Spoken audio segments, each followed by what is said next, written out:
Bonjour, aujourd'hui je vais préparer une recette de moussaka. Tout d'abord, je vais couper les aubergines en tranches, le plus finement possible pour faciliter la cuisson. Pour avoir plus facile, je les ai étalées sur le plan de travail. En plus, je les ai salées de deux côtés.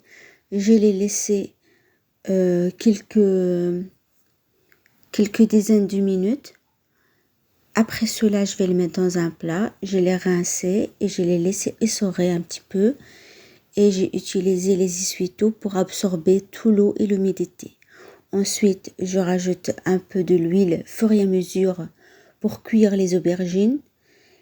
Et comme vous pouvez le voir, je les tourne tout de suite pour avoir de l'huile un peu dans les deux côtés. Je cuis tout ça, je le mets de côté, bien sûr, en attendant de préparer le haché et les tomates, et etc. Je vais avoir besoin d'un oignon. Je l'ai coupé en petits morceaux. Une tomate aussi. Je le mets aussi de côté. Et 3 gousses d'ail. C'est très important de les couper finement pour... voilà. C'est très bien aussi. Voilà, je les mets de côté. Tout ce qu'on va avoir besoin pour le moment.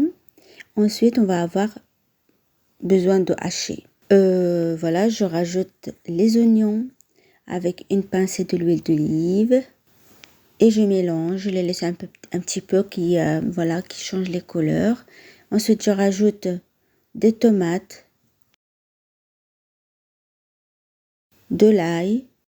Je rajoute aussi de haché, je mélange bien. Je rajoute de sel, de poivre et de l'origan et aussi une cuillère à café de la cannelle qui rajoute le goût vraiment subtil. Ensuite, comme vous pouvez le voir, une petite boîte de tomates, de concentré de tomates. J'ai rajouté 2. C'est très important. Sans oublier la noix de muscade. Et comme j'ai pas, on le voit pas sur la vidéo, j'ai rajouté un petit morceau de sucre qui retire l'acidité de tomate, équivalent d'une cuillère à café de sucre fin. Voilà, c'est très important. Et voilà, comme vous pouvez voir la texture de la sauce, j'ai pas mis trop d'eau. Il faut mettre, voilà, cette quantité. Elle va réduire encore bien. On passe à la béchamel. On va avoir besoin de beurre, un bon morceau de beurre. Voilà. Je mets tout dans les descriptions pour la recette, pour plus de détails. On va les laisser fondre et il doit frémir ou avoir des petites bulles et changer légèrement de couleur.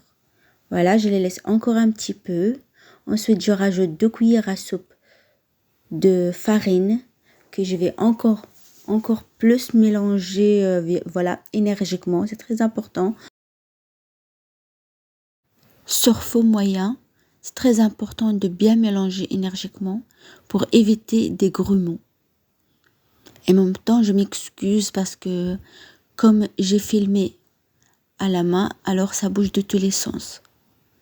Mais aussi pour vous montrer, voilà, que il faut vraiment les laisser cuire et que ça frémit et que ça fait des petites bulles. On voit bien que voilà, et là, c'est le temps de rajouter du lait. Alors, il faut les rajouter en plusieurs fois, petit à petit, pour pas, voilà, comme vous pouvez le voir, j'en ai plus de gros mots. Et ensuite, sur feu moyen, il faut pas aller vite, ça sert à rien. Surtout pour les gens qui n'ont pas l'habitude de faire la béchamel et qui les ratent souvent. Voilà, j'ai rajouté en 2 fois légèrement. Et la 3e fois, j'ai remis les 2 bouteilles du lait. Et voilà, j'ai rajouté des sel, de poivre, de origan et de noix de muscade. C'est très important dans un béchamel. Voilà, on passe au dressage. Comme vous pouvez le voir, la béchamel est prête. Et voilà, le haché aussi. Et les aubergines. On va faire tout ça par étapes.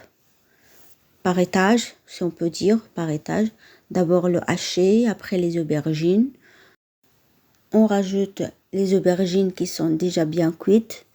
Voilà, on voit bien qu'ils sont tout ramollis, bien tendres. Et après le béchamel, on rajoute pas trop, on rajoute seulement pour vraiment finement une petite couche de béchamel qui va couvrir la surface de plat. Mais il faut pas que ça déborde.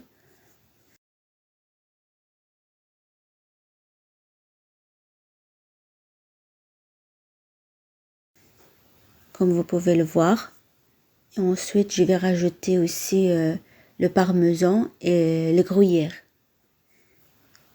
C'est ça, chaque étage, ça donne ce goût-là un peu vraiment, voilà. En tout cas, j'espère que ça vous plaira ce vidéo. N'hésitez pas, avec plaisir, de vous répondre. Je vais finir de terminer tout ça et je vais préchauffer le four et je les dépose dans le four. En attendant, on peut mettre de l'aluminium et qu'on voit qu'il n'est pas assez encore cuit, puisqu'il y a encore un peu de jus, il faut le retirer et les laisser roussir comme vous pouvez le voir. Voilà, elle est presque prête. Elle reste quelques minutes. Il faut vraiment que le jus l'absorbe bien. On le laisse encore quelques minutes. Voilà, on voit bien que il a bien pris et tout. Et j'ai choisi de l'accompagnement avec du riz. Voilà, en tout cas, j'espère que ça vous plaira cette recette. Si vous l'avez essayé, n'hésitez pas à me mettre en commentaire. Et si vous avez des questions, n'hésitez pas. Voilà, comme je l'ai laissé encore cuire quelques minutes en plus, elle est bien, la texture est bien ferme et tout. En tout cas, j'espère que ça vous plaira ce vidéo. Bon visionnage et à très bientôt.